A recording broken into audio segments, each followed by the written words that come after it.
સૌરાષ્ટ્રની અસ્મિતા ન્યૂઝ.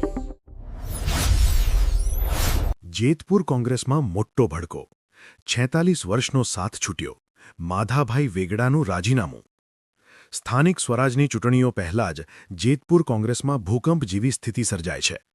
કોંગ્રેસના પાયાના પથ્થર સમાન કદાવર નેતા માધાભાઈ વેગડાએ પક્ષ સાથેના તમામ છેડા ફાડી નાખતા રાજકીય ગરમાવો આવી ગયો છે.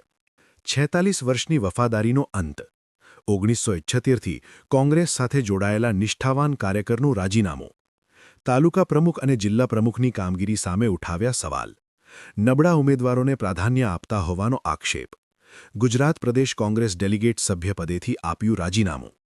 જેતપુર શહેર અને તાલુકા કોંગ્રેસના કદાવર નેતા અને ગુજરાત પ્રદેશ કોંગ્રેસ ડેલિગેટના સભ્ય માધાભાઈ વેગડાએ આજે કોંગ્રેસમાંથી રાજીનામું ધરી દીધું છે. 1978થી એટલે કે છેલ્લા 46 વર્ષથી કોંગ્રેસના સક્રિય કાર્યકર તરીકે સેવા આપનાર માધાભાઈના આ નિર્ણયથી સ્થાનિક રાજકારણમાં સોપો પડી ગયો છે. માધાભાઈ વેગડા માત્ર સંગઠન જ નહીં પણ વહીવટમાં પણ માહિર રહ્યા છે. જેતપુર નગરપાલિકામાં કારોબારી ચેરમેન અને બાંધકામ શાખામાં 10 વર્ષ સુધી ચેરમેન તરીકે સેવા આપી તેમણે અનેક વિકાસ કાર્યો કર્યા હતા.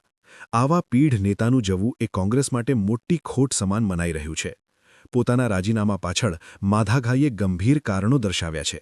તેમણે આક્ષેપ કર્યો છે કે જે લોકો ક્યારેય કોંગ્રેસની મીટિંગમાં નથી આવ્યા કે જેઓ વિરોધ પક્ષ સાથે સાંઠગાંઠ ધરાવે છે તેમને ટિકિટ આપવાની વાત ચાલી રહી છે.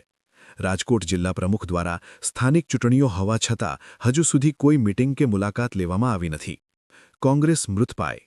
સંગઠનમાં જૂના અને પાયાના કાર્યકરોની અવગણના થતાં કોંગ્રેસ ધીરે ધીરે નબળી પડી રહી હોવાનો તેમણે સૂર વ્યક્ત કર્યો છે. ચૂંટણીના આરે જ જેતપુર કોંગ્રેસમાં પડેલું આ ગાબડું આગામી દિવસોમાં પક્ષને કેટલું ભારે પડશે તે તો સમય જ બતાવશે. પણ અત્યારે તો માધાભાઈના રાજીનામાએ વિરોધ પક્ષોને બેઠા થવાની તક આપી દીધી છે.